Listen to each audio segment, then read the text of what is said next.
Welcome to the Deep Dive. This is where we take your sources, sift through them, and pull out those essential nuggets of knowledge for you.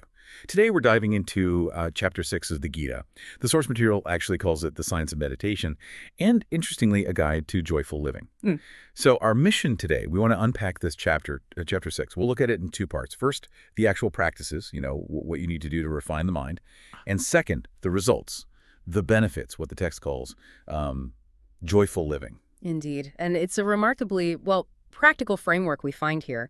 What's really fascinating, I think, is that it's not just abstract ideas. The source gives actionable steps and clearly defined outcomes for transforming yourself internally. It really does promise a path to peace, to happiness, enduring happiness, which is, quite appealing. Okay, so let's start right there with the first part. What does Gita Chapter 6 tell us about these foundational practices? What do you actually need to do? Well, it kicks off by really defining the essence of the path. It directly links renunciation with yoga. These first few verses, they make it clear. Renunciation isn't about, say, dropping everything physically. The text says a truly renounced person is someone unattached to the results of their work. They just do their duty. Okay. Well, it's internal. It's about the attachment, not the action itself. That's a really key distinction. Exactly. Then the Gita clarifies, it says, what is called renunciation is the same as yoga. And yoga here means linking with Brahman, the ultimate reality. So the insight is, profound. You can't really be a yogi connected like that unless you first renounce the desire for sense objects for the results. It even specifies, for someone starting out wanting to meditate, the path is karma yoga action without attachment. But interestingly, for someone who's already there, already attained that state, the means shifts. It becomes about ceasing those result-driven activities. Right, because they're already aligned. That sets the stage perfectly. An internal shift, letting go of results. And this leads us naturally to the mind itself, which, let's be honest, is often the tricky part. It does raise that fundamental question, doesn't it? How do we work with our own minds? And the source is incredibly direct here. There's a line, a man must elevate himself by his own mind, not degrade himself. Then it adds, the mind is the friend and his enemy as well. It's quite a statement. It essentially promises that if you conquer your mind, it's your best of friends. But if you fail, your own mind becomes your greatest enemy. That's such a powerful image, your mind as ally or adversary. So practically, how do we steer it towards being an ally? What does the Gita say about the act of meditation? It gets surprisingly specific. Very precise instructions, actually, for both the physical side and the mental side. It advises the yogi to constantly engage the mind in meditation. How? By remaining alone in solitude with a restrained mind and body without any desire and without any possession. Really emphasizes setting the scene, Yeah, creating that space for focus. What about the physical setup? Right, it details that too. Go to a secluded place, lay down kusa grass, cover it with deer skin and a soft cloth. The seat should be in a sacred place, not too high, not too low, and you sit very firmly on it, practicing yoga by controlling the mind and the senses, purifying the heart, and fixing the mind on one point. Posture-wise, one should hold one's body, neck, and head erect in a straight line and stare steadily at the tip of the nose. Wow, that is detailed, right down to the deer skin.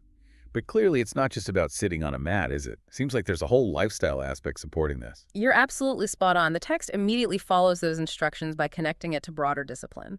Mentally, the practice needs an unagitated, subdued mind, devoid of fear, completely free from sex life. And you should meditate upon me within the heart and make me the ultimate goal. Me being the divine self. And yes, temperance is crucial, it says flat out. There is no possibility of one's becoming a yogi. If one eats too much or eats too little, sleeps too much or does not sleep enough. That's quite a direct warning. But it makes intuitive sense, doesn't it? If the body's out of whack, the mind follows. So balance in everything. Moderation. Okay. Once you start these practices, what about keeping it going? Doesn't sound like a quick fix. Definitely not.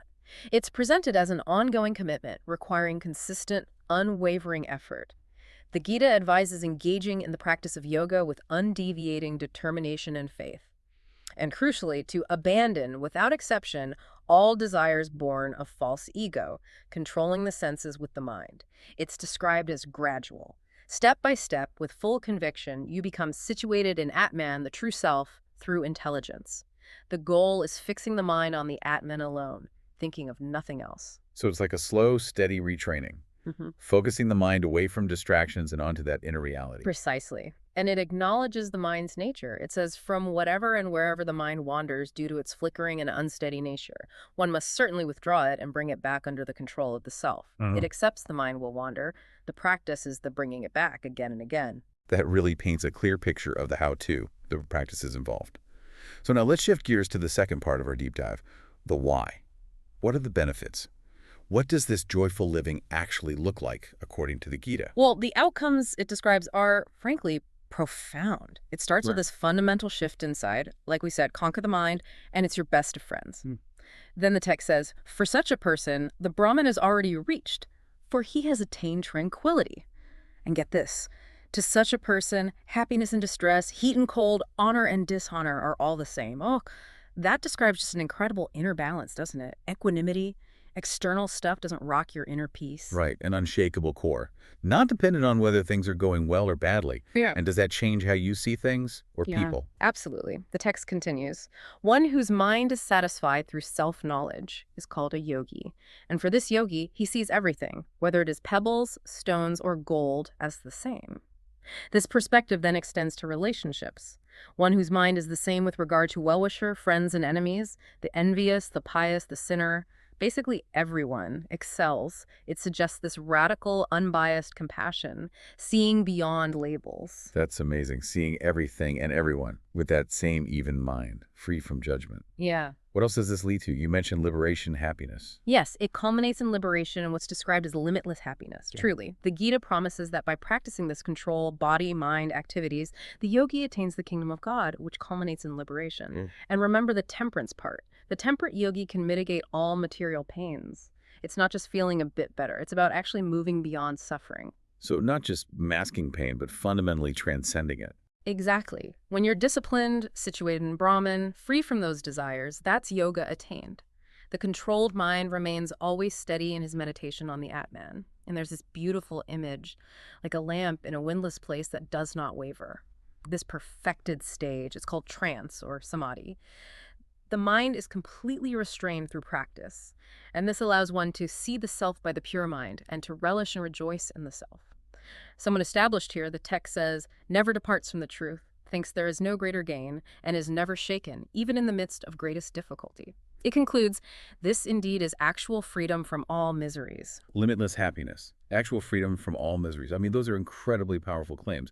Does this inner state also fundamentally alter how you perceive the world outside? Oh, completely. It fosters this profound sense of interconnectedness, of oneness. The Gita says, a true yogi observes me in all beings and also sees every being in me. Basically, the self-realized man sees me everywhere. And for someone who sees like that, one who sees me everywhere and sees everything in me, I am never lost, nor he ever lost to me. This vision leads the yogi to worship the divine that's present in all beings. And remarkably, such a yogi abides in me, though engaged in action in every way. So even while active in the world, they're connected. The final marker of the state. The yogi who truly sees others' pleasure and pain as their own, with compassion as the standard. Wow, what a deep dive that was. We really traced chapter 6 from, the very tangible steps, renunciation, mind control, specific postures, all the way to these truly transformative outcomes, that an unwavering peace, limitless joy, and this deep sense of oneness with everything. Absolutely. And if you sort of zoom out, connect it to the bigger picture, this chapter isn't really just about achieving some detached bliss state. It's more like a complete reorientation of yourself, one that allows for genuine inner joy, real steadiness, no matter what